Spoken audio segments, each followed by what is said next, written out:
Hello guys, good morning সবাইকে। আমি পূজা, ত্রিপুরার একটা ছোট্ট গ্রাম থেকে।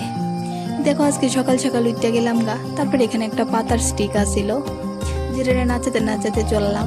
তারপর দেখো আজকে সকালবেলা মানে হাঁটতে বেরিয়েছিলাম। ডেলিয়া তো উঠি না, বাট আজকে বাইরিলাম। দেখো আজকে মাত্র সূর্যটা উঠতেছিল। তারপরে এখানে একটা সেপ্ট্রি ফুল গাছ, আমরা তো এটা সেপ্ট্রি ফুলই কই, অনেকে সিঙ্গারা কয়, অনেকে শিউলি ফুল কয়, বাট শিউলি এটার রিয়েল নেম জানি, ওইটা আমরা সেপ্ট্রি ফুলও কই। বৃষ্টি হওয়ার কারণে একদম জল টপ টপ করতেছিল। নিচে দেখো কতগুলি ফুল পড়ে আছে, ভালোই লাগে দেখতে এই ফুলগুলিরে। তারপরে এখানে একটু হাঁটতে শুরু করলাম।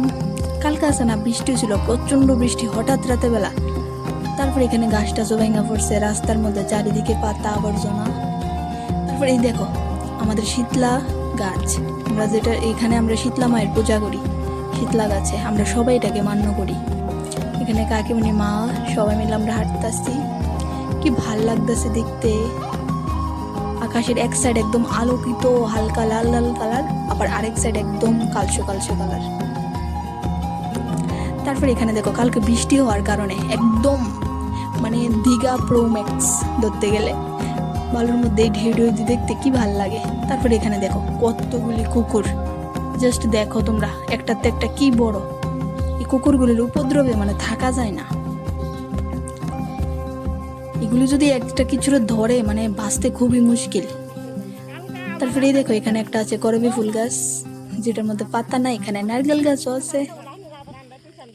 তারপরে হাঁটতেছি, এই সামনে হয়েছে এগুলি শেডগড়। এখানে ওই দুর্গা মণ্ডপ আছে, এখানে দুর্গা পুজো হয়েছিল। ওই সামনের গুলি দুর্গা পুজোর সময় যে লাইট লাগাইছিল ওইগুলি এখনো খুলছে না, তারা সামনে একটা অনুষ্ঠান হইব। আর এই যে দেখতেছো মাঠটা আর ছাদের ঘরটা, এটা যে ইন্ডাস্ট্রি অফিস আমরা এখানের। দেখো আকাশটা খুবই ভালো লাগতেছে, মানে সেকেন্ডে সেকেন্ডে মিনিটে মিনিটে চেঞ্জ হইতেছে আকাশের ভিউটা, খুবই ভালো লাগতেছে।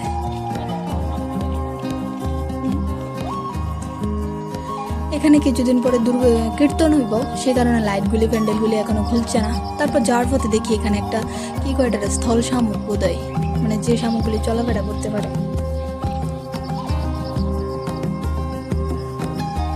এটা ওইদিকে এতক্ষণ ফিরে আসছিল, আবার এদিকে আসাতে আবার দেখি দে এটা মানে কত উপরে উঠছে, ভাবা যায় এটা কিভাবে জানি চিমটে এটা থাকে, দেখলে কিরকম লাগে। একটু ভিডিও করে নিলাম। তারপরে এখানে দেখো মানে রাস্তা ঠিক উপর বরাবর লাগে, কি একটা যেরকম লাগতেছে, একদম এত আলো দিতেছিল, মানে খালি চোখে তাকানোর মতো না, এমন সুন্দর লাগতেছিল ঠিকই দেখতে।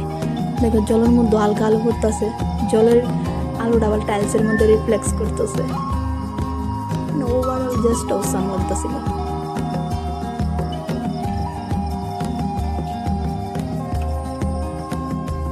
দেখো এখানে বৃষ্টি হওয়াতে জল। আচ্ছা, পেঁপে গাছ আমরা জানি যে একদম পেঁপে গাছের যে মূল কাণ্ডটা থাকে ওইটার মধ্যে কিন্তু ফুলায়, ওই ফুল থেকে আবার কিন্তু পেঁপে ধরে মূল কাণ্ডটার মধ্যে। আর এখানে দেখো মানে মানে এটা কি কয়, স্টিক দিয়ে এটার মধ্যে আবার ফুল ফুটতে রয়েছে কিভাবে, কিন্তু একটাও পেঁপে নাই, কতগুলি ফুল ফুটতে রয়েছে। পেঁপে গাছ কাম ফুল গাছ। তারপর এটা হচ্ছে একটা তুলসী পট, এটারে রং তুলি করছে আমার একটা কাকা। এটা ওই আমাদের এখানে কীর্তনে বোঝে, এখানে নিয়ে রাখবো, রাতের বেলা আমরা এখানে এনে রাখে। এবার দেখো আকাশটা কি ভাল লাগতেছে দেখতে, মনটাকে আকাশটার দিকে তাকিয়ে থাকি, খুবই সুন্দর লাগতেছে। আচ্ছা, এই ফুল গাছটা আমরা বাড়িতে আছে, হ্যাঁ অনেকদিন পরে পরে ফুল ফুটে। ধরুন আজকে একদিন ফুটলো, তো 3-4 দিন পরে একটা ফুটলো। আবার এমন দেখা যায় যে 1 সপ্তাহ 1.5 সপ্তাহ পরে ফুটে, আবার 1-2 মাস 3-4 মাস পরেও ফুটে। আমি এগুলোর কিছু বুঝি না, কেটে জানি এরকম এত কম কম ফুটে ফুল। তারপরে এখানে দেখো ফুল আর তুলসী, ওই যে ফুলটা বাড়লাম, তুলসীও রাখলাম। তারপরে এখানে পুজোর লেগে কিছু দুর্বা গাছ, বৃষ্টি হতে দেখো একদম জল জল হয়ে রয়েছে। দুর্বা তুললা নিলাম পুজো দেওয়ার লেগা। দেখছো সবাই, আকাশটা আমার এত ভালো লাগতেছিল, রোদটা গাছের অর্ধেকে লাগতেছিল, হালকা হলুদ হলুদ কালার। দেখো আকাশের এক সাইড একরকম কালার, আরেক সাইড আরেক রকম কালার।